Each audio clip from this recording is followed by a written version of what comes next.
kuba nk'ibyo dusanganywe. Twigirane imbere nawe mukunzi mwiza, mutima wanjye uguhishurirwe, amaso yanjye akubone, amatwi yanjye akumve mukunzi mwiza. Udukize ikintu cyose cyakwitambika hagati yacu nawe, udukize ikintu cyose cyatubuza kukubona, cyatuma tukumenyera, cyatuma tumenyera ibyawe. Ngwino urondora imitima yacu, udukize mwami w'abami, icyaduteye kukumenyera, icyaduteye kugutinyuka, icyaduteye kumenyera ibyawe. Ukidukize Uwiteka Mana Nyiringabo. Ngwino urondora imitima yacu, ngwino udukize ikintu cyose gituma tutakubona, ngwino udukize mwami ikintu cyose kibangamira urugendo rwacu nawe. Ngwino urondora ibwina nyaguhora ku ngoma, udukize gutinya amaso y'abantu, kugirira abantu igitinyiro, kugira igitinyiro cyawe. Ngwino bidukize Uwiteka Mana Nyiringabo. Ngwino usange buri mutima tuzamukanye kuri uyu musozi tugushaka. Ngwino usaka umutima wanjye, usakasake, umaremo ibintu byose bimbuza kukubona. Ngwino usakasaka umutima w'umuvandimwe, umumaremo ikintu cyose mwami kimubuza kwigira imbere. Ngwino ureba aho twagwingiriye, ngwino ureba aho twarwaye. Ngwino mwami udukize ikintu cyose gituma utaba mu iteraniro ryacu, gituma kubaho kwawe kwinshi, bya bintu umuntu asogongera mwami w'abami.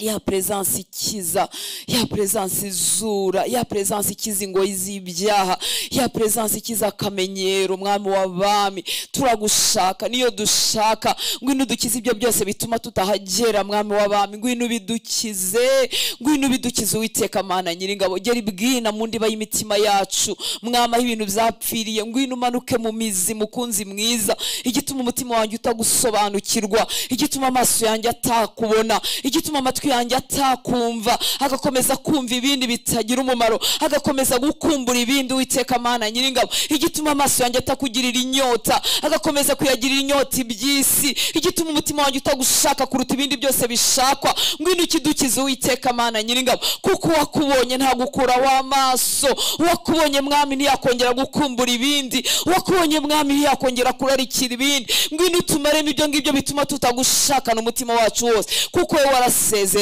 Uravuga ngo nitugushakana umutima wacu wose tuzakubona. Mwami ngwino umaremo ikintu cyose gituma ntagushakana umutima wanjye wose. Ngwino tumaremo urukundo rw'agahararo, ngwino tumaremo kugarukira bugufi, ngwino tumaremo ko kugukundana n'ibindi mwami w'abami, tukakuringaniza n'ibindi. Warivuye ngo ubwami bwawe ngo bumeze nk'izahabu y'igiciro cyinshi, ngo umuntu yayiguyeho ngo bitera kugurisha ibindi bintu byose mwami w'abami. Ngwino urondora umutima wanjye, urebe ibituma ntaragurishije ibindi byose, urebe ibituma ibindi byose byongera bikagira agaciro bikakubziga. Ngwino mwami w'abami umvure, ngwino uvure imitima yacu, ngwino tuvure ibintu byose bituma ugira ibyo ubyigana nabyo mu mitima yacu mwami w'abami. Twahindukiye igice, ntitwahindukira duhindukiye, twagushatse agace, tugushakana n'ibindi byinshi bikubziga, bituma tudakumbura kubaho kwawe mwami w'abami. Dufite ibindi amaso yacu akumbura, dufite ibindi amatwi yacu akumbura, dufite ibindi tujyamo tukabitebereramo, tukabisayiramo. Mwami ngwino dukize, ngwino dukize mwami w'abami. Turashaka mwami w'abami kukumenya Yesu kuruta uko twari twarakumenya.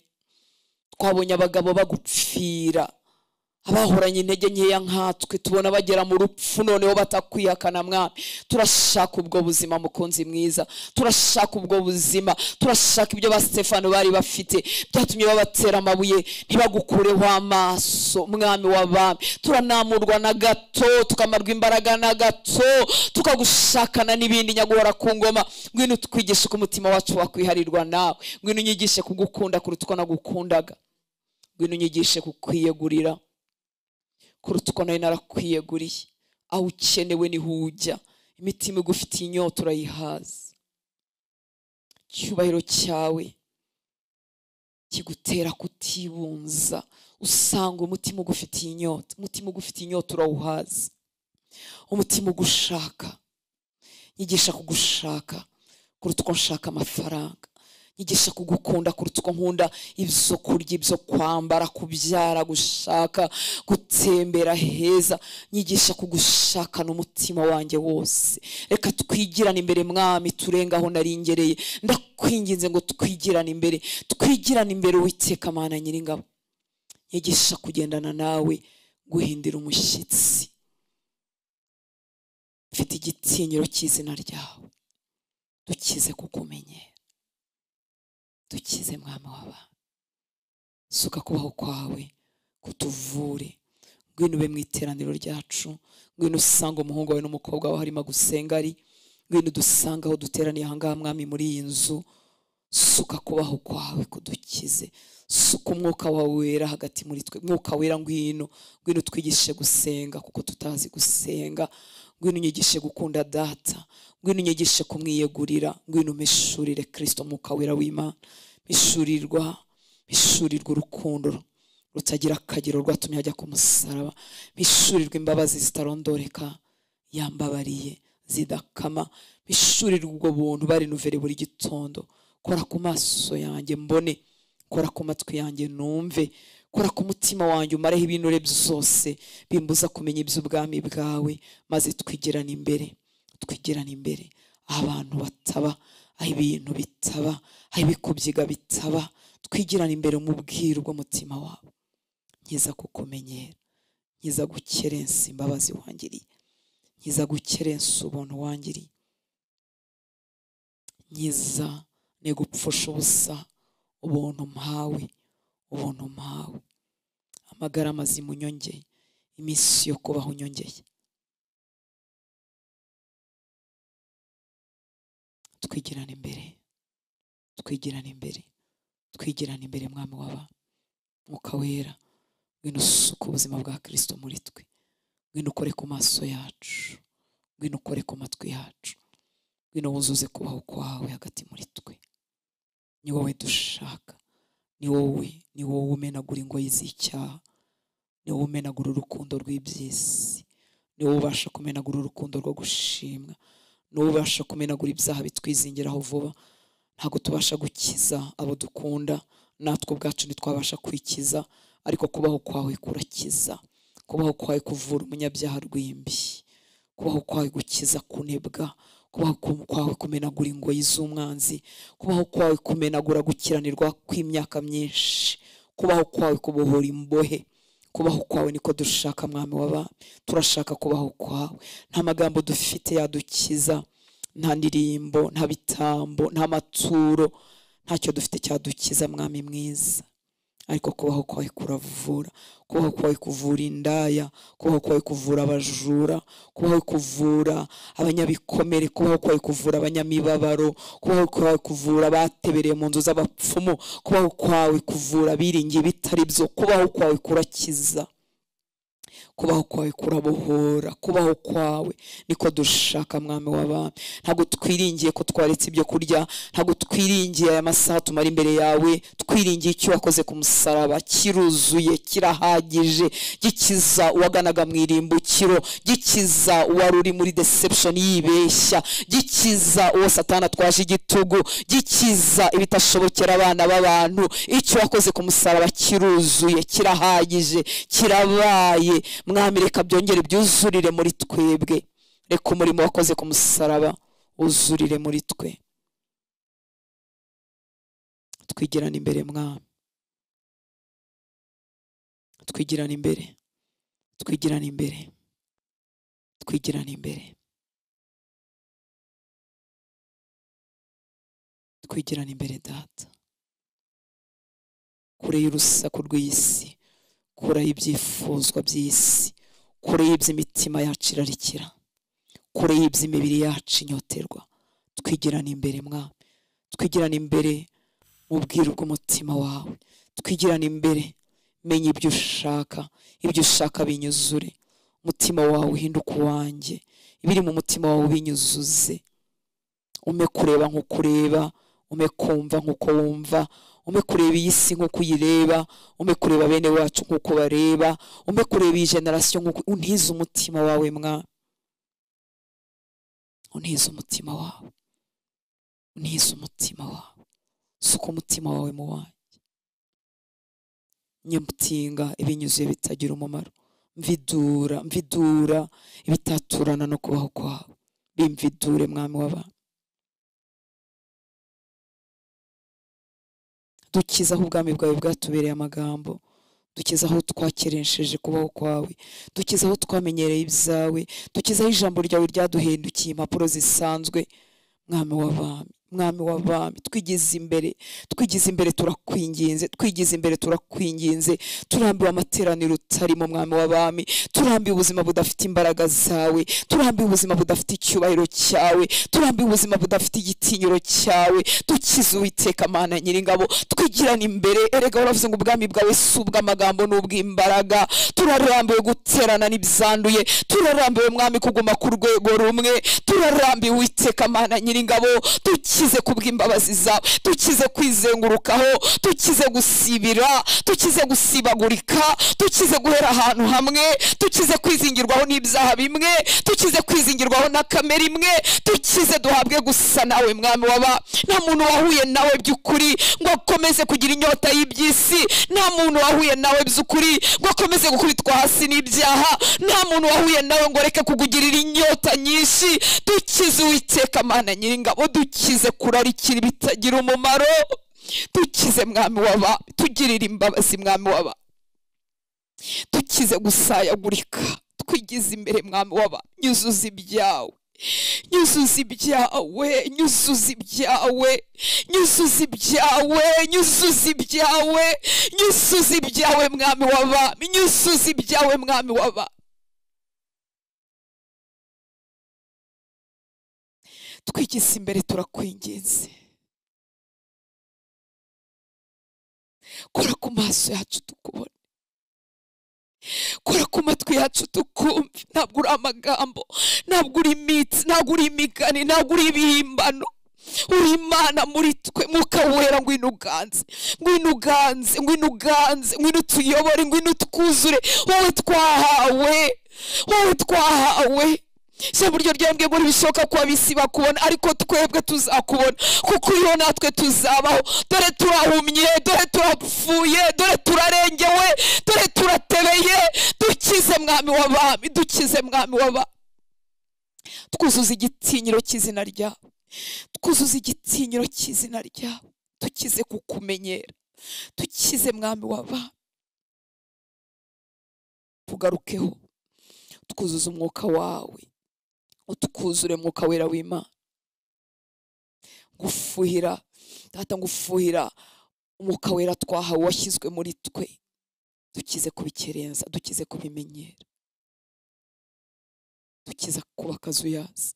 Turengeye mwami w'abami, imitego iraturengeye mwami w'abami. Twigize imbere, twigize imbere.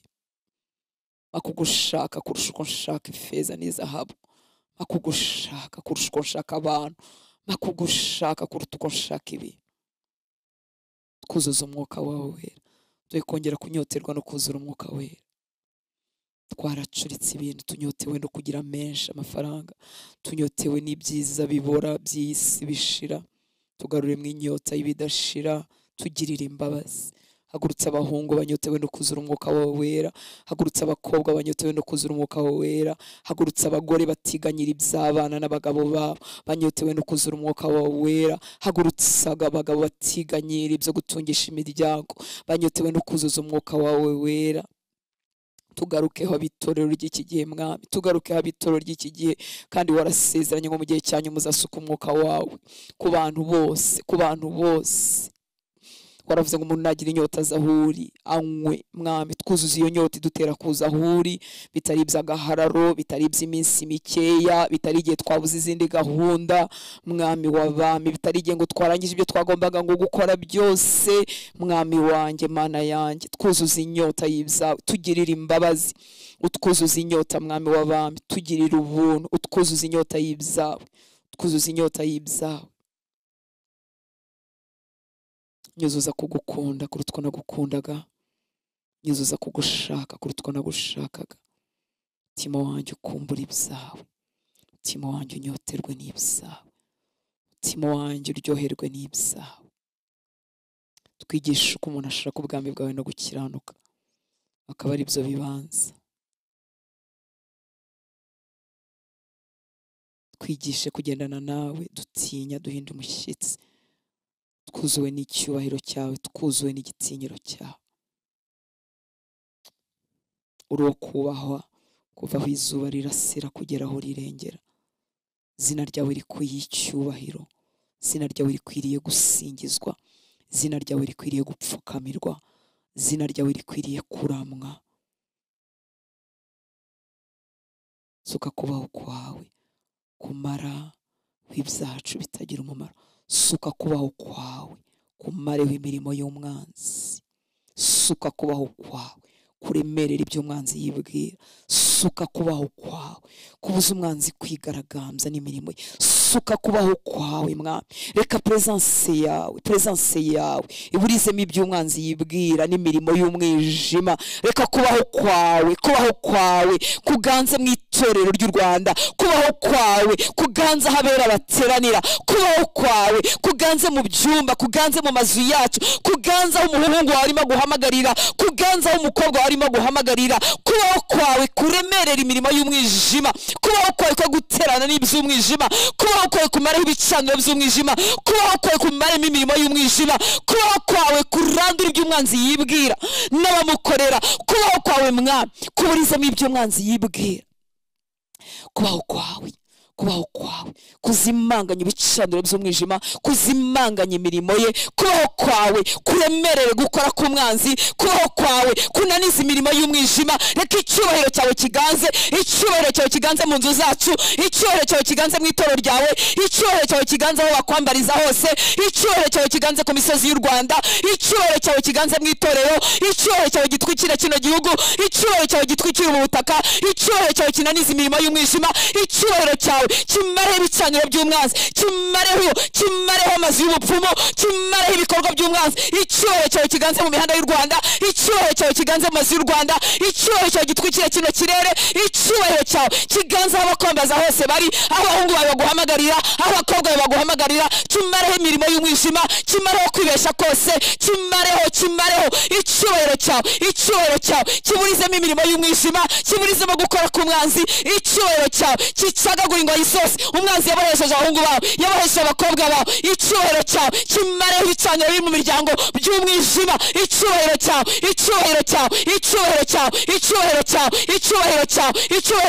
kidaturana n'umwijima. Icyubahiro cyawe kidakorana nawe. Icyubahiro cyawe kiganze, kimareho ibyo umwanzi yibwira, kimareho imirimo ye, kimareho gukora kwe.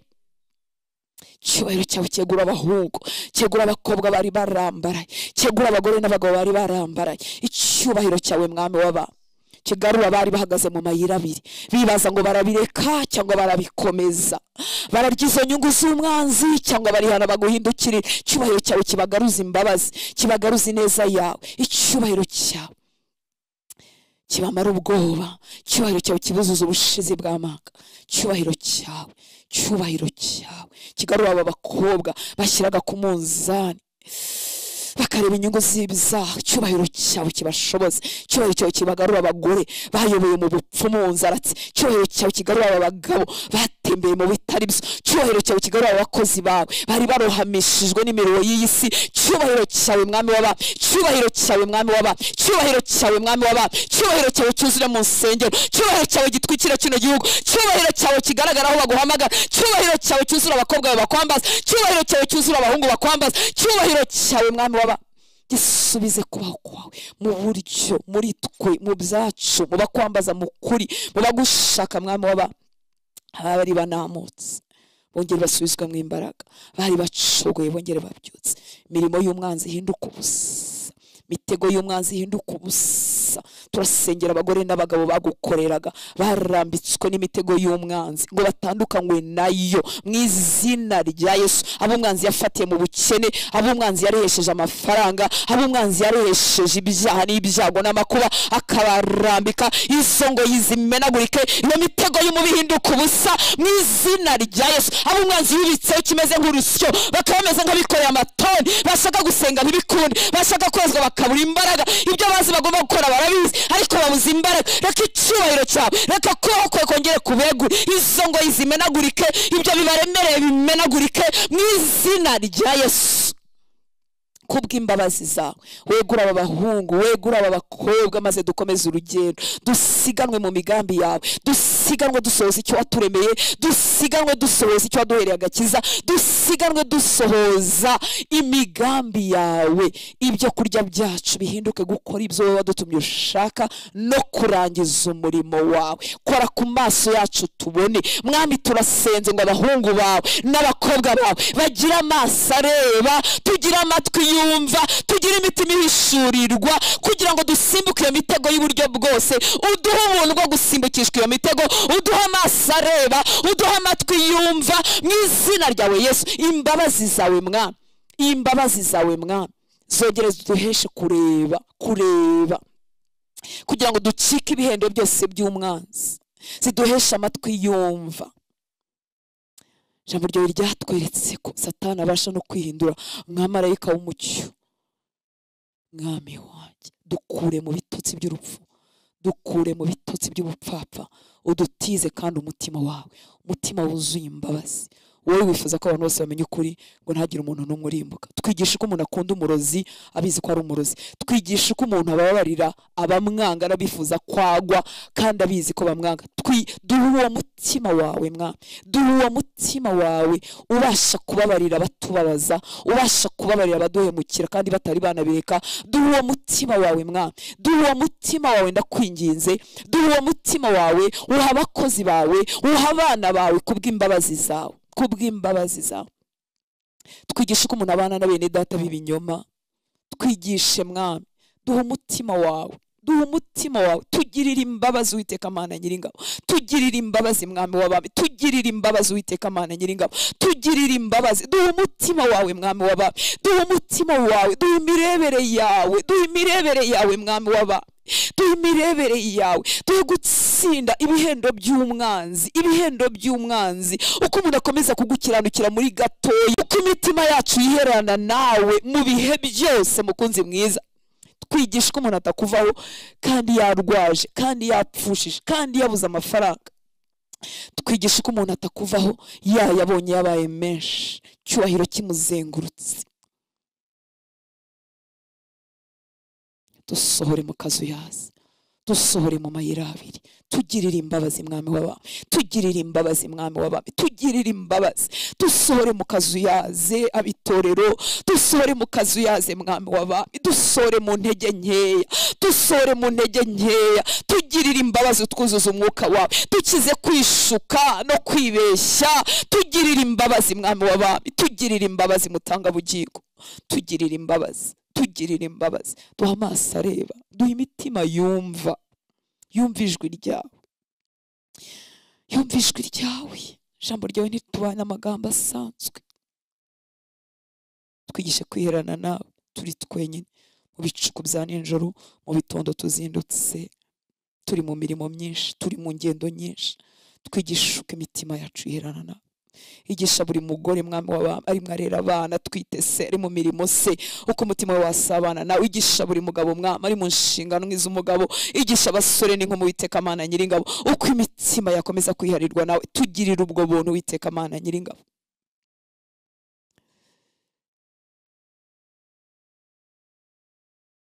Waratubwiye ngo umuntu udasiga byose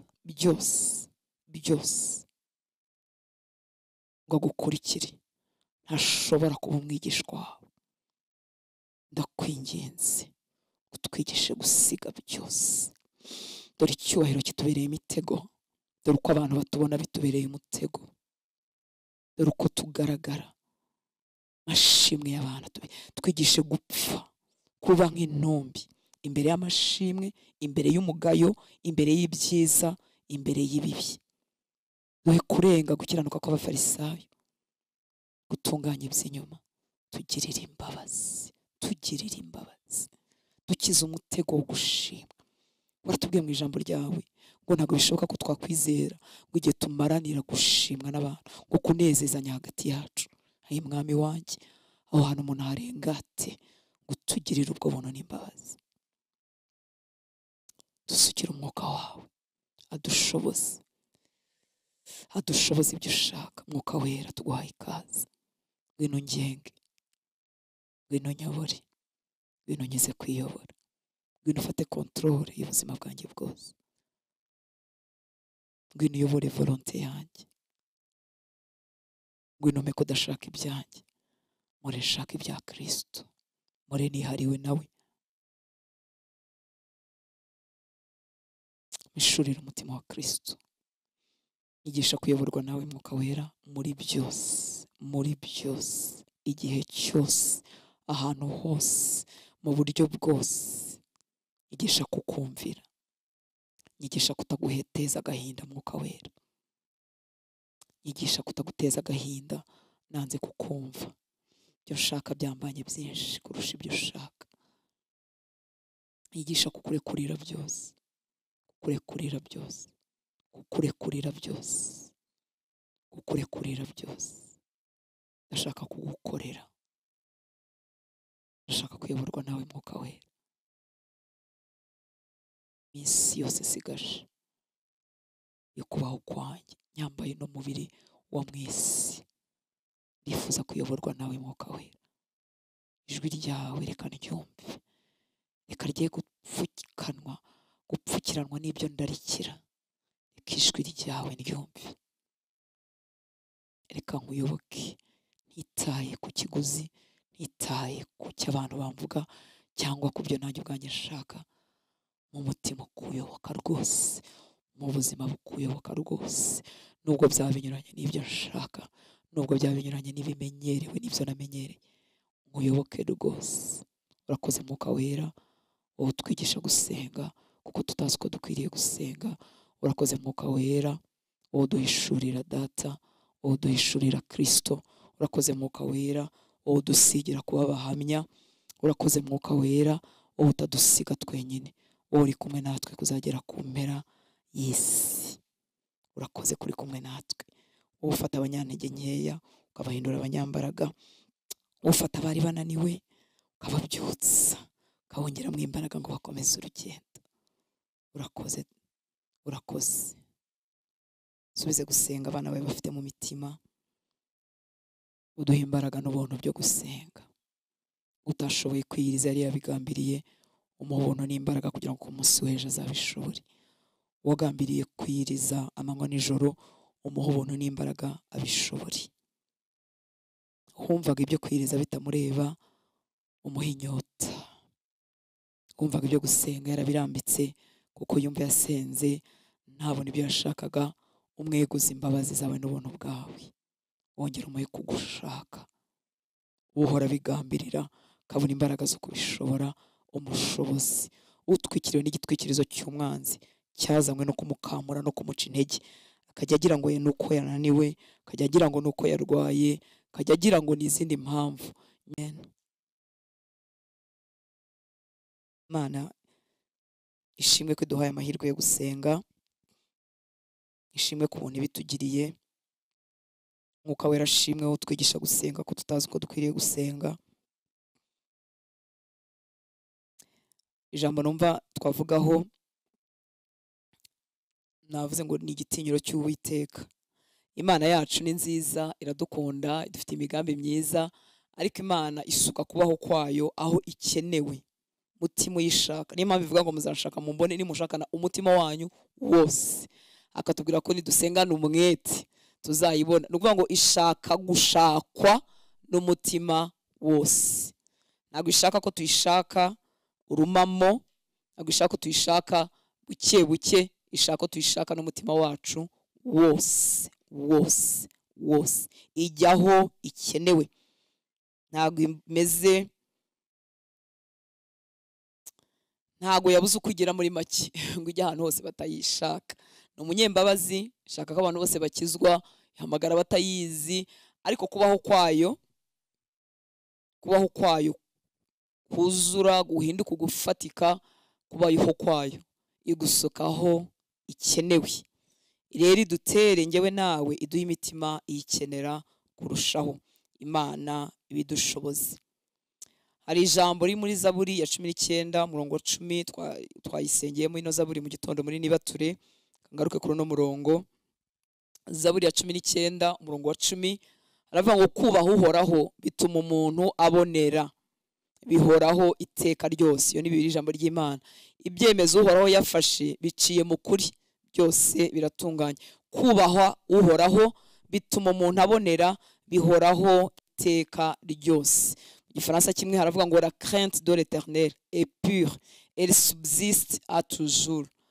Hanyuma Bibiliya y'icyongereza yitwa NLT ikoresha ijambo ryitwa reverence, sindemera nisoma neza, cyangwa no mu Gifaransa rirahaba reverence. Ni icyubahiro kirimo igitinyiro cyinshi. Niho bakoreye amagambo ya reverend, nyiricyubahiro n'ibindi nk'ibyo ngibyo. La crainte de l'Éternel est pure, elle subsiste à toujours. Nibwiye cyangwa numvise mu mutima wanjye ko bishoboka ko umuntu yakunda Imana ariko atayifitiye igitinyiro.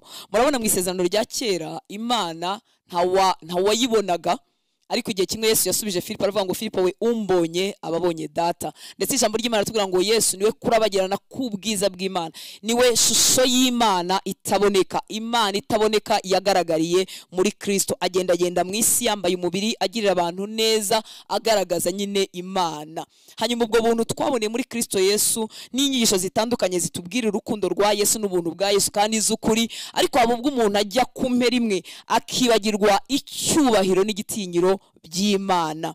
Igitinyiro n'icyubahiro cy'Imana uko tugenda tuyishurirwa biturinda kuyicumuraho, biturinda kuba abantu babikiniramo, biduha kugendana n'Imana duhinda umushyitsi, kandi biradukwiriye. Imana ni umwami, cyubahiro cyayo gikwiriye isi yose. Nk'uko twabibonye muri noza buri mu gitondo, byatwerekaga uburyo imirimo y'Imana yose iriho igaragaza icyubahiro cy'Imana. Ibyo yaremye byose, imirimo yo kugira neza no kudukunda, urukundo rwayo, ubundi bikwiriye guhishura icyubahiro cyayo gitangaje. Uko umuntu aragenda yishurirwa icyubahiro cy'Imana, niko agenda agira imbaraga zo kutabikinamo, zo kutayicumuraho.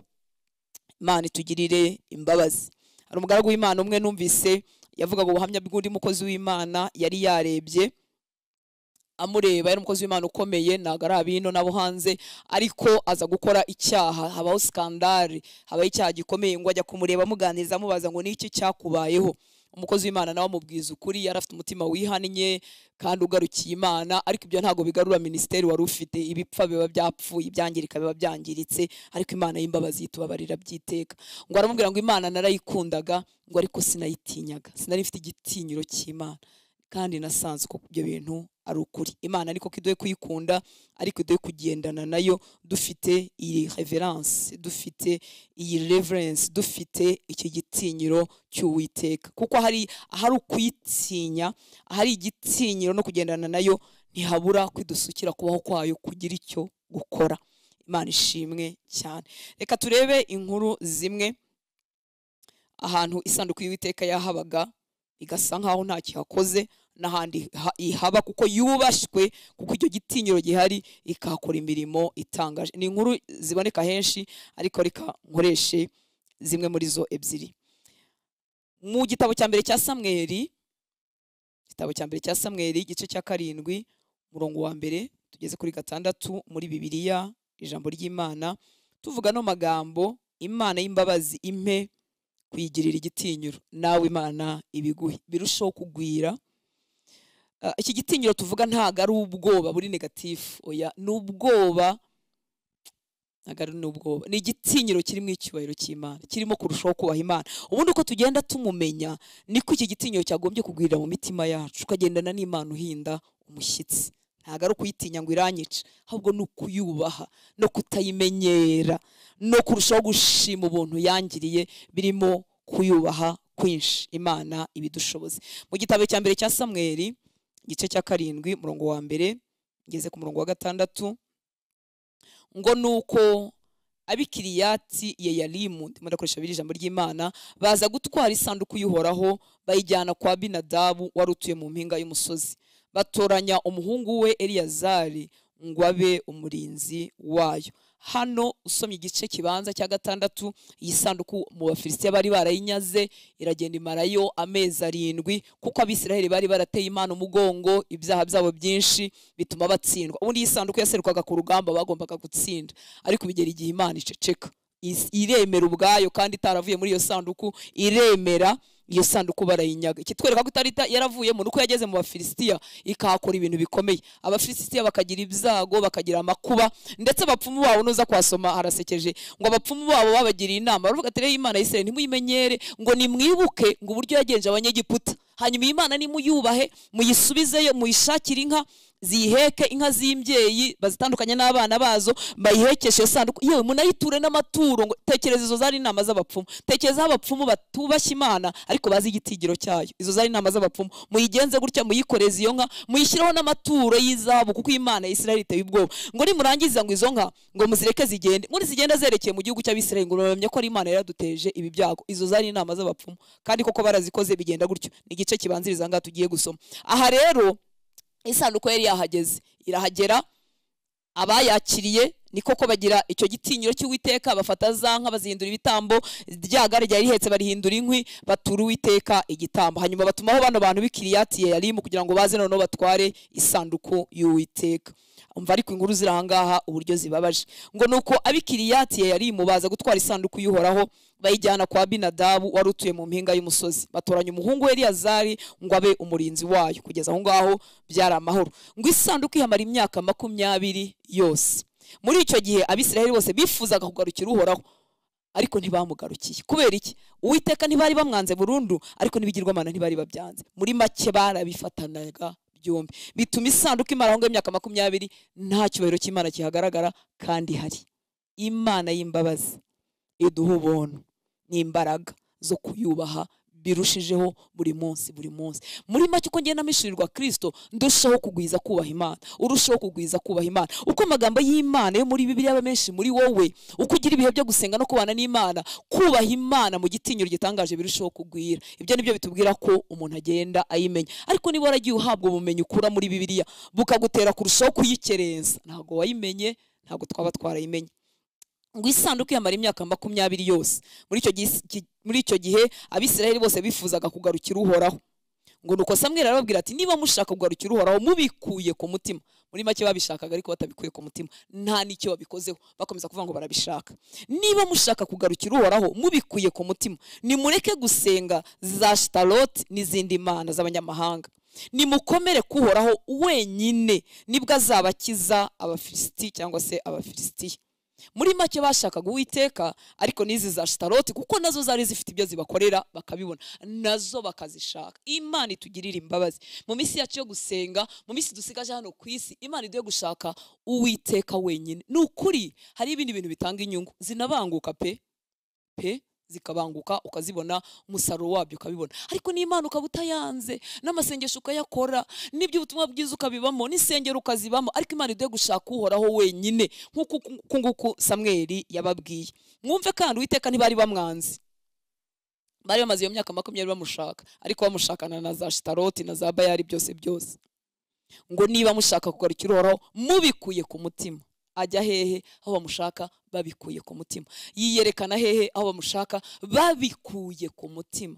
Data duhe uwo mutima umushaka byuzuye, atugirira ubuntu, atugirira imbabazi. Aho twari duhagaze mu mayira abiri turyohewe n'ibindi bitariwe, Data tugirira ubuntu, akebukishe imitima yacu. Ngo nimureke gusenga za Ashtaroti n'izindi mana z'abanyamahanga, nimukomere kuhoraho wenyine, nibwo azabakiza Abafilisiti. Hari igihe ibintu bitugabana n'Uwiteka biba atari ibindi bintu by'ibyaha, ariko biba ari njyewe ubwanjye n'ubushake bwanjye, bukagenda bukuzura bukabyiga ubw'Imana. Imana itugirire imbabazi.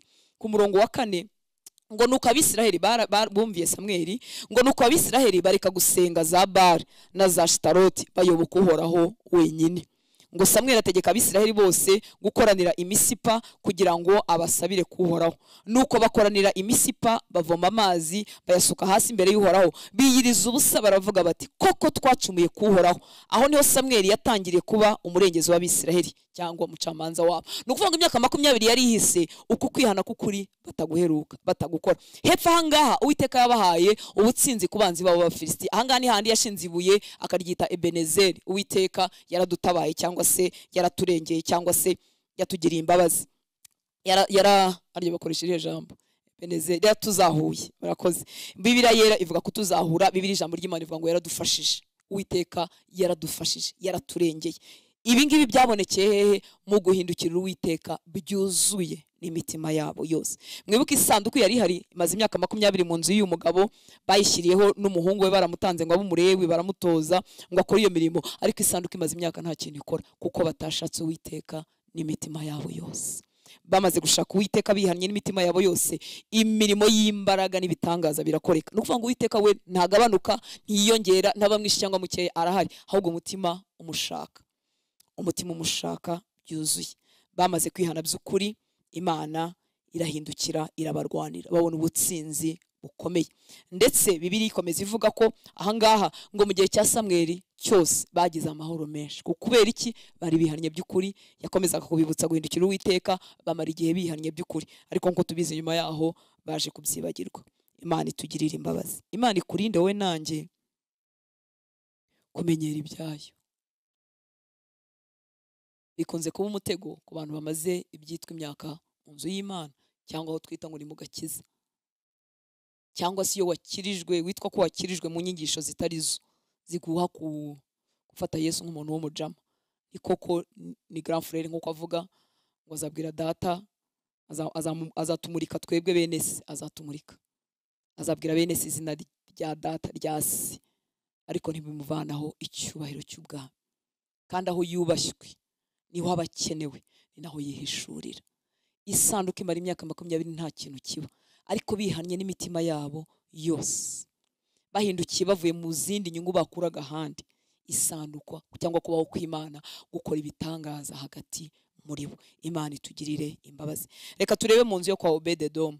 Murabizi igihe cyarageze, Dawidi yifuza gucyura inzu y'Uwiteka, ayicyura mu buryo yarazi ariko butuzuye, butari bwo. Ubundi isanduku yagombaga kugenda ku bitugu by'abagomba kuyiheka, abari bagomba kuyiheka nibo bagombaga kuyiheka, hanyuma bayigenera igare ku nka.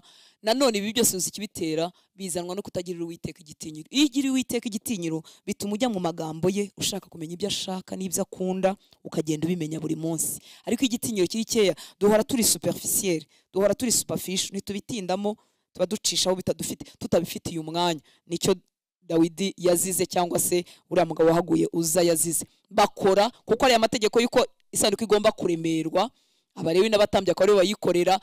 Iryo tegeko ryari rimaze imyaka, ariko babireba bahushije, hanyuma babikora mu buryo butari bwo, hanyuma uzarahagwa n'ibindi. Hanyuma Dawidi agira ubwoba. Icyakora Dawidi yari afite umutima ufitemo igitinyiro cy'Uwiteka ukuntu, kuko yagize ubwoba, aravuga ati ibi bintu ntago bimenyerwa, ngo atinya kuyijyana mu nzu ye. Wenda yatinyaga ko ari bupfe, ariko yagiye no kongera kubyiga uburyo bikwiriye kugenda. Hanyuma iyi nzu rero, iyi sanduku rero yoherezwa kwa Obededomu. Mu gitabo cya 2 cya Samweli igice cya 6 ndasoma umurongo wa 10 kugeza kuri 12 muri Bibiliya yera. Mu gitabo cya 2 cya Samweli 6:10 kugeza kuri 12 Bibiliya yera, ngo Dawidi yanga gukura isanduku y'Uwiteka ngo ayicyuriwe mu rurembo rwa Dawidi, ahubwo ayinyuza hirya, ayicyura mu nzu ya Obededomu w'umunyagati. Imara mu nzu ya Obededomu w'umunyagati amezi 3, kandi Uwiteka aha umugisha Obededomu n'abo mu rugo rwe bose. Bukeye babwira umwami Dawidi bati, Uwiteka yahawe umugisha Obededomu n'urugo rwe n'ibyo afite byose ku bw'isanduku y'Imana. Dawidi ahera ko arahaguruka ajya gukura isanduku y'Imana kwa Obededomu. Twakwibwira twese ko Obededomu yari abanye n'iyi sanduku y'Uwiteka. Nibaza ko igihe yaje iwe yapfukamye, yaramije, yatuye ibitambo nk'uko babikoraga. Imisengere yari iriho icyo gihe ndahamya ko yayikoze kugira ngo yubahe ayo mahirwe ahawe yo kwakira isanduku. Ntago yari aho bayimenyere nk'igisanduku gisanzwe, ahubwo yakiranye icyubahiro n'igitinyiro cyinshi, bituma Uwiteka atanga umugisha mu mecyo, tutaryohewe n'inyungu tuvana ahandi. Imana ikugirira ubuntu, Imana ingirira ubuntu n'imbabazi, iduhuye umutima ugendana n'Uwiteka igitinyiro cyinshi. Mu isezerano rishya, ntabwo ibi byagarukiye mu isezerano rya kera, mu isezerano rishya niko bimeze. Mu rwandiko rwa mbere rwa Petero igice cya mbere, urwandiko rwa mbere rwa Petero igice cya mbere umurongo wa 17 kugeza ku murongo wa 19 muri Bibiliya yera. Urwandiko rwa mbere rwa Petero igice cya mbere 17 kugeza kuri 19, ngo kandi ubwo uwo mwambaza mu mwita so, ari ucira umuntu wese urubanza rukwiriye ibyo yakoze, ntarobanure ku butoni. Mumara iminsi y'ubusuke bwanyu mutinya. Iminsi y'ubusuke ni iminsi tumara hano ku isi. Ubundi hano si iwacu, turi abantu b'abagenzi barimo bagenda, nuko iyo twahageze tukaharambararira nk'abatazahava. Imana itwibutse ko turi ubusuhuke n'ahantu waragira urugendo hatari iwanyu, inahangaha si iwacu. Imana ikurinde kwanduranyiriza mu by'inahangaha kandi turi abagenzi. Uzi kugera mu gihugu ahantu uzamara iminsi mikeya ukahanduranyiriza kandi wafite iminsi mike, turi abagenzi. Umva ko ijambo ry'Imana ritubwiye ngo kandi ubwo uwo mwambaza mu mwita so ari ucira umuntu wese urubanza rukwiriye ibyo yakoze, ntarobanure ku butoni, mumare iminsi y'ubusuhuke bwanyu mutinya. Ngo kuko muzi yuko ibyo mwacungujwe ngo muve mu ngeso zanyu zitagira umumaro mwatojwe na basekuruza banyu atari ibyangirika, ahubwo mwacungujwe amaraso y'igiciro cyinshi nk'ay'umwana w'intama utagira inenge cyangwa ibara, ariyo ya Kristo. Ubwo twambaza tumwita data, ubwo twibuka ko twacungujwe amaraso y'igiciro cyinshi y'umwana w'Imana atagira inenge, bidutere kumara iminsi y'ubusuhuke bwacu dutinya, dufite igitinyiro cy'Uwiteka. La crainte de l'Éternel igwiriye mu mitima yacu, iriya reverence, iriya reverence igwiriye mu mitima yacu mu minsi y'ubusuhuke. Kuva wa munsi wagiriye ubuntu ugakizwa, igitinyiro cy'Uwiteka kigende kigwira mu mutima wawe, dusatira iminsi yo kuzava muri uyu mubiri igihe tuzagendera. Imana igwiza iki gitinyiro mu mitima yacu. Kubera iki? Twaguzwa amaraso y'igiciro cyinshi. Ikindi uwo twambaza tumwita data, abamwita data. Ubwo tumwambaza reka tugendane igitinyiro cye mu mitima yacu. Muri Bibiliya ijambo ry'Imana akavuga ngo ubwo mwiyambaza Imana muyita so, yo ifata abantu bose kimwe, igacira umuntu wese urubanza ikurikije ibyo yakoze, mujye muyitinya mu minsi musigaranye mugicumbitse ku isi. Mujye muyitinya. Ntago mu isezerano rishya biva mu nshuti y'Imana, oya. Turyoherwa n'urukundo yadukunze, tukaryoherwa n'ubuntu bw'Imana bwaduhesheje Kristo, ntacyo tubikoreyemo, ariko tukagenda tugwiza kuyitinya. Ubundi uko tugenda duhishurirwa icyo Yesu yakoze ku musaraba, niko igitinyiro cy'Imana kigwira mu mitima yacu. Niko n'utwa tuntu isi yita dutoya twebwe tugerageza twinginga Imana n'umwuka w'Imana, natwe dutwaje imibiri yacu igitugu kugira ngo tutuvemo, tutamenyera Imana itugirira ubuntu n'imbabazi. Ngo mujye muyitinya mu minsi musigaranye mugicumbitse ku isi. Ubwo mwiyambaza Imana muyita so, ab'Imana ibereye Yesu aribo batwebwe, ya indi ifata abantu bose kimwe, igacira umuntu wese urubanza ikurikije ibyo yakoze, mujye muyitinya mu minsi musigaranye mugicumbitse ku isi. Nagira ngo rero ko igitinyiro cy'Imana nikigwira mu mutima wawe, hari ibintu utazanandika, kuko uzabana n'Imana nkaho mwicaranye nayo kandi n'ubundi iri kumwe natwe. Ngo uzi ko ifuhira umwuka wayo yashyize muri twebwe. Kuki isi mufuhira?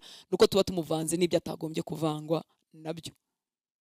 Igitinyiro cy'Imana nikigwira mu mitima yacu, hari tuntu tw'amakwekwe n'ibintu tutazavuga, hari ibintu bitazatubaho. Igitinyiro cy'Imana kigwire muri twebwe, tuyisenge tuyubashye, tuyishake tuyitinye, tugendane nayo duhinda umushyitsi. Ibi biri mu isezerano rishya, bizakurinda gucumuracumura, bizagutera kuborogera Imana igihe wayicumuyeho.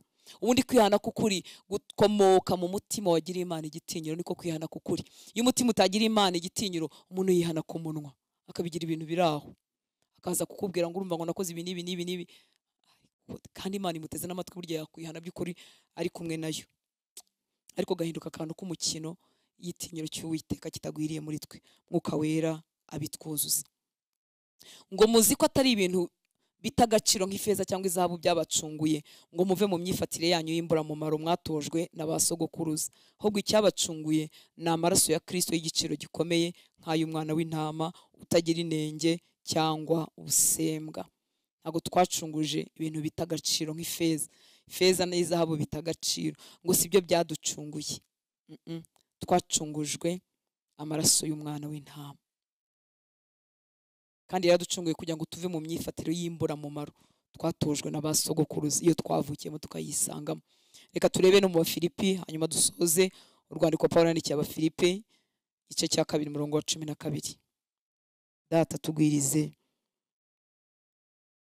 iki gitinyiro mu mitima yacu, tugirira imbabazi, uduhe ubuntu, dukize kukumenyera,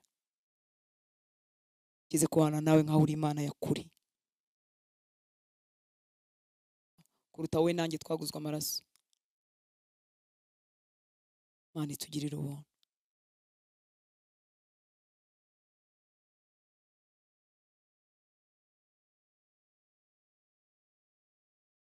Reka mabasomere muri Samweli wa mbere igice cya 6, gamere hejuru gato.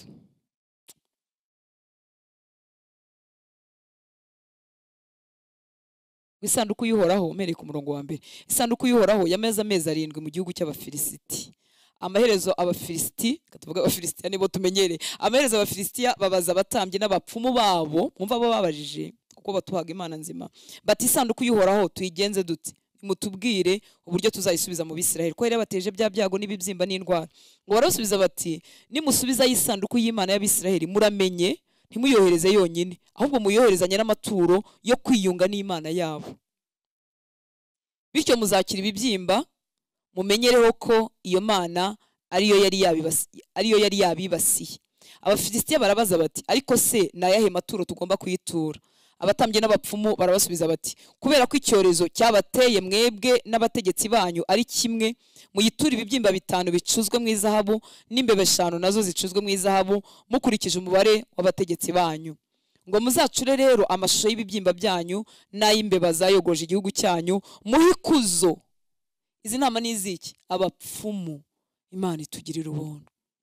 Ntabwo ndimo mvuga ko tutarangwaho n'intege nke, ntabwo ndimo mvuga ko tutasitara mu byaha, ariko se hanyuma iyo tubisitayeho tumera dute? Iyo turimo dutana dushaka inyungu z'ahantu, umutima wawe n'uwanjye bivuga iki? Erega niho igitinyiro kiba. Abantu bavuga ngo ni Imana ngo iri bubyumve, ngo erega ngo Imana iratwumva, ngo Imana irabireba ko nta kundi twabigenza. Yaratanze Kristo ngo amareho imirimo ya Satani.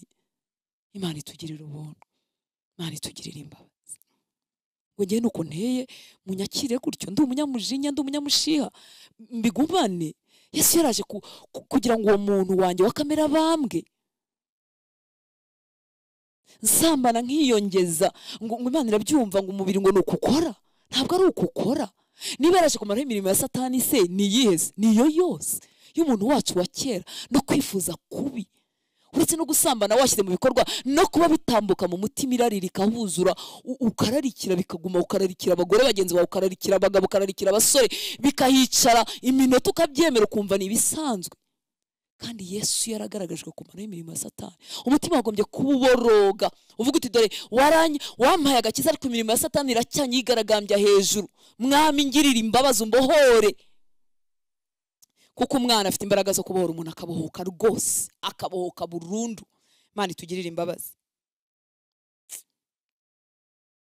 Ngo muzacure rero amashusho y'ibibyimba byanyu n'ay'imbeba yayogoje igihugu cyanyu, muhikuza Imana y'Abisiraheli. Abapfumu baravuga ngo bahikuza Imana y'Abisiraheli, ngo hari izarekeraho kubibasira mwebwe n'Imana zanyu n'igihugu cyanyu. Umurongo nashaka no 6, ntimunangire imitima. Tekereza umupfumu abwira abaragurira, ababwira ngo ntibanangire imitima. Ntimunangire imitima nk'uko abanyamisiri n'umwami wabo babigenje. Mwibuke ukuntu iyo Mana yabagenje kugeza ubwo baretse Abisiraheli bakagenda bafite amakuru y'uko byagenze muri Egiputa. Abapfumu barimo barabwira Abafilisitiya babagira inama ngo ntimunangire imitima nk'uko abanyamisiri n'umwami wabo babigenje, kuko abanyamisiri barinangiye. Mwebwe ntimunangire niba mushaka kubaho.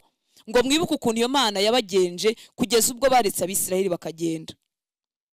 Ureo nimukora igare rishyashya za nama zindi zose. Imana y'imbabazi itugaruremo kugendana n'Uwiteka duhinda umushyitsi. Nibwe mu mutima wanjye ndavuga ngo impamvu nshobora kugambirira kwiriza byagera saa sita nkabivamo ni ukubera ko buri gitinyiro cy'Uwiteka. Muri make Imana yanjye imeze nk'aho itanyegere. Niba nayisezeranyije ngo ndi bwigomye ibi nibi, sindi burebe ibi nibi, sindi bujye muri ibi nibi, ubundi iyo Mana iri kumwe nanjye, irimo irandeba. Tekereza ko ushobora kurya wihishe kugira ngo musengane ntabimenye, ariko Imana itureba tukayimenyera rwose. Imana itugirira ubuntu bene data, Imana itugirira imbabazi. Tekereza ko ushobora guhisha icyaha cyanjye ngo utakibona, ariko ya Mana tubana indeba, inyitegereza, sinyiborogere ngo nyibwire ngo nkize ibi, ahubwo nkarwana nuko mwebwe abantu mutabimenya. Kubura igitinyiro cy'Uwiteka bituje itorero mu ntege nke, bituje abera mu ntege nke. Imana itugirira ubuntu. Mwuka Wera yongera bisuke mu mitima yacu, atugirira imbabazi. Tuzava mu ntege nkeya, twongera kugendana n'Imana duhinda umushyitsi. Tuzava mu ntege nke, tuzanesha, tuzimuka ntituzasibira. Niyo mpamvu akenshi umuntu yakijijwe neza akiri muto mu gakiza, ariko yakijwe neza tumvise inyigisho zitarizo, yahuye n'inyigisho nzima. Iyo yakijwe neza usanga afite igitinyiro cyo Uwiteka kuruta ubimazemo imyaka. Iyo yakijijwe neza, Imana itugirire imbabazi. Dukomeje muri Bibiliya ijambo ry'Imana hari muri Samweli wa mbere 7:4 ngo nuko Abisirayeli bareka gusenga. Kamere kuri 3 ngo nuko Samweli arababwira ati niba mushaka kugarukira Uhoraho mubikuye ku mutima, nimureke gusenga Ashitaroti n'izindi mana z'abanyamahanga, nimukomere kuhoraho. Aha twe twaharenze, sorry, twe twagize mu isezerano rishya. Nagiye kubabwira iriya nama y'abapfumu. Imana itugirire ubuntu. Twari turi aho dusoreza Abafilipi 2:12 muri Bibiliya ijambo ry'Imana. Abafilipi 2:12 ngo mwebwe abo nkunda cyane iteka mwumviraga Imana, nimukomeze rero kuyumvira, atari igihe turi kumwe gusa, ahubwo n'ubu tutari kumwe. Mujye mushyira agakiza kanyu mu bikorwa, mutinya kandi muhinda umushyitsi. Umva uko basohoza agakiza. Cyongereza bakoresha to walk out our salvation. Agakiza ntitugakorera ariko tugakoreramo, dusohoza agakiza kacu. Bibiliya iravuga ngo mube ariko musohoza agakiza kanyu mutinya muhinda umushyitsi. Gusohoza agakiza ni nk'uko umuntu ajya muri gym kugira ngo akorere muscles, akorere umubiri we. Ntabwo yaziteyeho, si we witeyeho inyama, ariko agiye kuzikorera ngo zirusheho kugira ubuzima bwiza. Gukorera mu gakiza rero, gusohoza agakiza ni ugukorera mu byo narazwe, mu byo naheshejwe n'icyo Yesu yakoze ku musaraba. Iyo turimo twiyiriza tuba turimo gusohoza agakiza, iyo turimo dusenga twiga ijambo ry'Imana, iyo turimo twezwa, iyo turimo dushaka ibibyibushye umuntu wacu w'umwuka byose, tuba turimo gusohoza agakiza kacu. None rero ngo bagasohoza gute? Batinya bahinda umushyitsi. Muri make iyo reverence ikuyemo, y'igitinyiro cy'Uwiteka kivangwemo, ntacyo tuba turimo gusohoza mu gakiza twahawe. Tuba turimo twigwingiza, twisibiza. Imana itugirire ubuntu. Ngo mwebwe abo nkunda cyane iteka mwumviraga Imana, mwebwe abo nkunda cyane iteka mwumviraga Imana, nimukomeze rero kuyumvira, atari igihe turi kumwe gusa, ahubwo n'ubu tutari kumwe. Mujye mushyira agakiza kanyu mu bikorwa, mutinya kandi muhinda umushyitsi. Data tugaruremo ubu buzima, ntitugwe mu mitego y'idini. Idini ni ahantu duhurira tukahigira ijambo ry'Imana. Idini ni institution isanzwe, ariko impamvu uvuga ngo nuko mu mitego y'idini nuko twahurira na bene data, twahurira n'abashumba batuyoboye, twahurira n'abavandimwe. Kugwa mu mitego rero y'ibyo ni uguharanira gushimwa n'abo ngabo, kugira ngo batanyirukana muri korari, kugira ngo batambuza gukora imirimo igaragara, kugira ngo bakomeze banyemere. Kwemerwa biraryoha, kuko kuba marginalize umuntu agashyirwa ku ruhande birabiha, ariko twe kugwa mu mitego yo gushimwa n'abantu no kwemerwa n'abantu, ngo tubure uku kugendana n'Imana duhinda umushyitsi, dutinya kandi duhinda umushyitsi. Reka dusabe umwuka w'Imana abigwize muri twe. Niducumura ku Mana tuzayihanaho by'ukuri, nituba dufite n'umutima uhinda umushyitsi. Nitubabaza umwuka wera tuzihana tubikuye ku mutima. Niducogora mu byo twari twiyemeje tuzasaba ubuntu bw'Imana tubikuye ku mutima, tubikuye ku mutima. Kugendana nayo dutinya duhinda umushyitsi bizatwongerera umwete mu rugendo. Amagambo y'Imana azaba mazima muri twe, ntazagarukira mu bwenge, tuzifuza kuyashyira mu ngiro.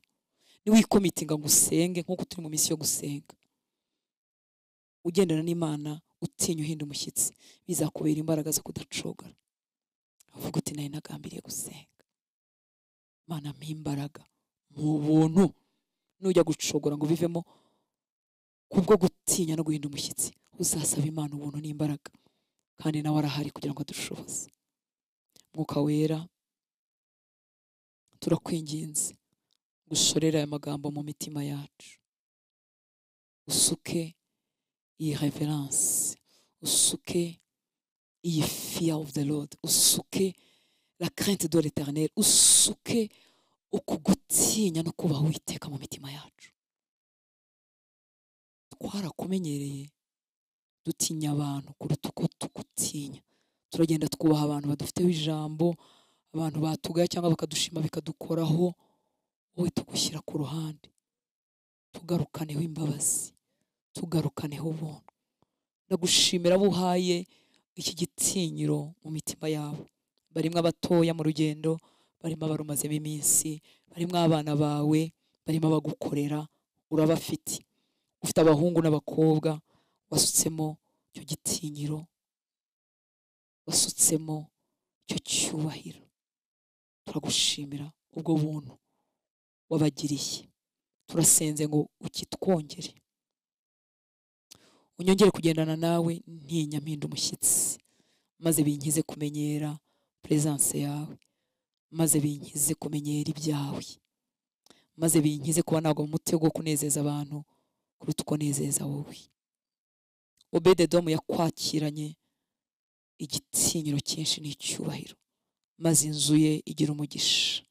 So mu nzu ye byose bigaragara nyine ko wabigezemo.